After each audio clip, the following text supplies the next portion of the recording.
Philip Jones here, the Martini Whisperer. Welcome to the next in a series of short clips which explore some of the cocktail 101s that can make your cocktail experience an even better one, especially at home.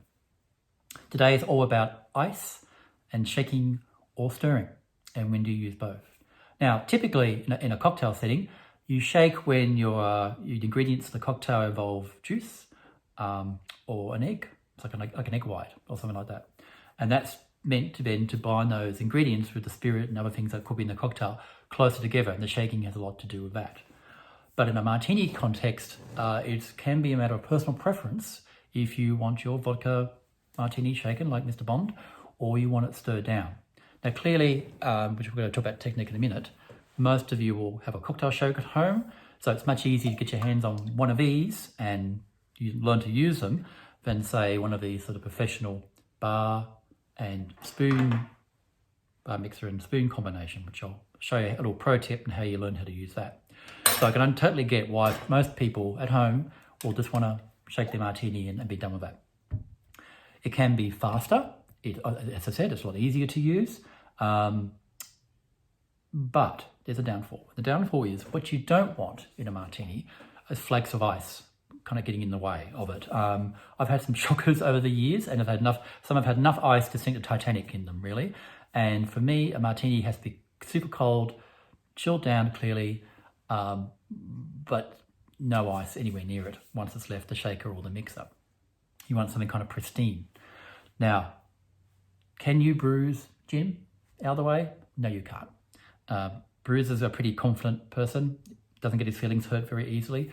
So no, that's a complete myth or rubbish. What it can do, however, when you're shaking a spirit in like either vodka or gin, is you may get some cloudiness released, and that could be due to the distillation process of a particular spirit.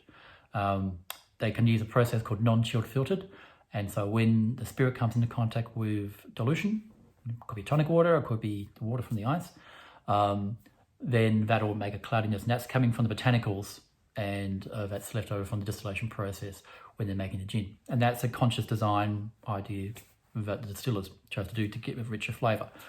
So when you shake the martini, for example, it's going to come out kind of cloudy. That may settle over time. The other thing that is also very important when you're using either a shaker or a mixing glass, if your martini is, it's not just to make it cold. That's important. But a little bit of dilution actually helps a lot the flavour. If you've ever had a martini kind of heats over the head because it's all boozy, chances are it hasn't been diluted properly. And we're not talking a lot, it's just talking a few mils, fraction of an ounce in America, where it's just some of the moisture from the ice is rounding out the alcohol and smoothing out its edges and opening up some of its flavour profile. And so that stirring or the shaking of it has a key part to making sure that in an ideal world, your martini does not just have a glass of warm booze. So the other thing you need to think about is the ice you're starting with yourself.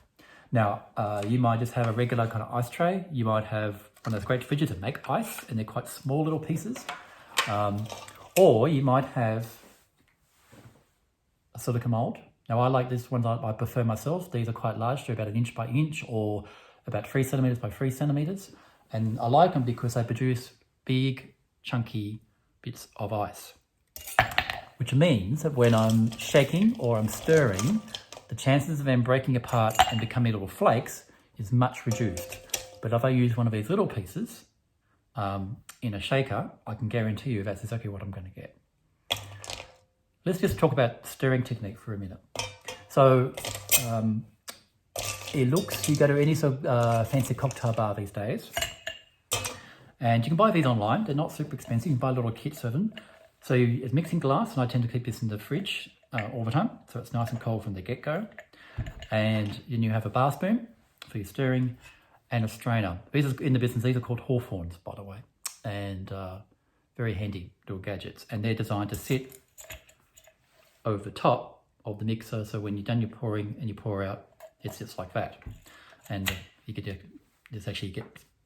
one hand go. But the stirring technique can be tricky to master.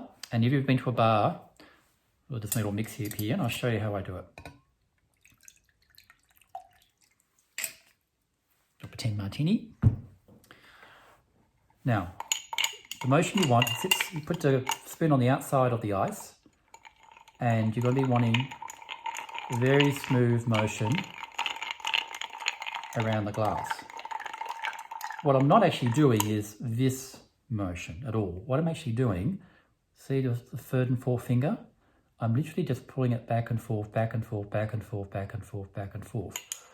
So on the outside and back and forth motion of my fingers, and that lends it gently around the outside of the glass, moving the ice and chilling the spirit. And I'm going to be doing that for, depending how cold the spirit is from the get-go, if it's come from the freezer, or come from the fridge, or it's come off the shelf. You'll feel it on the outside, so you're always going to be holding, usually it's sitting on the top of the table, on the base, until you start getting nice little frostiness to it. And again, you're both chilling the spirit, and you're also adding a little bit of dilution to open up the flavours and soften those edges out. So yes, very simple motion. You practice with a spoon, with a pencil or a straw, and you literally just moving those fingers back and forth, and it moves gradually and naturally around the outside of the ice. Easy, really easy. But it works better if you've got these nice chunky bits of ice. Talk about shaking. So I'll put some ice in here, and there are lots of techniques of shaking. If you ever watch some of these amazing Japanese bartenders, they've got in some of the cult bars in Kyoto or Tokyo, they have some really unique and distinctive styles of shaking that have perfected over many, many, many years. And I can try and imitate those, but I don't just embarrass myself if I did that.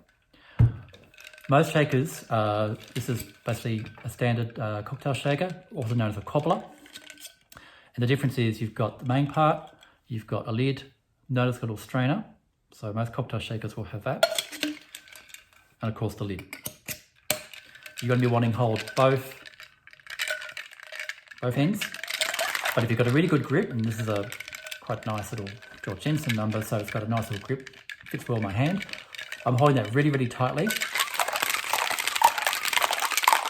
Now if I just stop there, you'll see the frostiness that's starting to emerge. And this again depends on what ice you're using and how cold it is to spirit from the get-go. Nice and frosty there. See how that condensation is starting to build up. I'll probably give this about 30 seconds. You could, you can shake it up and down, you can move around, whatever floats your boat. The key thing is basically you've got a good hold on it. It's not going to go flying off and embarrass yourself in front of all your friends. Now, this has its own strainer built in.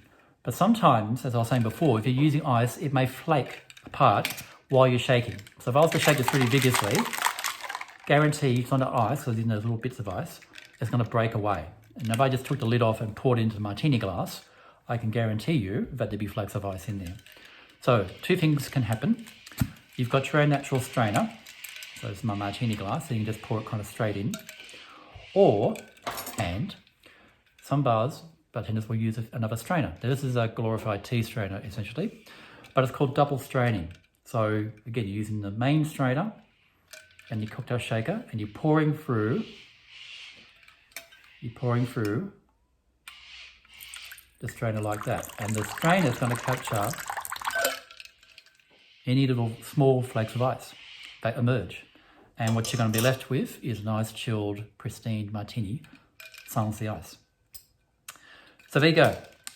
Shaking ice. Think about what ice you're going to be using. May want to invest in a kind of extra strainer, so you capture those flakes of ice if it does come through. Or if you want to do some dilution, get some fancy bar stools going, practice your stirring, get a bar script, a bar kit online. And learn these little techniques. I like stirring. I tend to do this for about 45 seconds again. And then my final pro tip is that you leave your glass in the fridge or the freezer until after you've done your mixing. In some places you'll see the glasses will go on the bar. They may or may not be chilled from the fridge. They may put some ice in them to chill them down. Then they make the cocktail and then they'll pour into the glass. I'm for one, I like the idea of having a chilled glass to the very last second. So again, I'll make my cocktail, shake it or stir it, have my garnish ready, and then at the very last minute, then I'll get the glass from the fridge after the cocktail's made. You can just sit there for 5 seconds, 10 seconds. It's not going to hurt it. Bring it out of the fridge, out of the freezer, pour my cocktail into it, and the world's a better place. So here's to you. Thanks for tuning in. Hope you learned something. Stay tuned. Don't forget to subscribe, all the usual rigmaroles. And if you've got some ideas for things you want me to talk about, just ask away.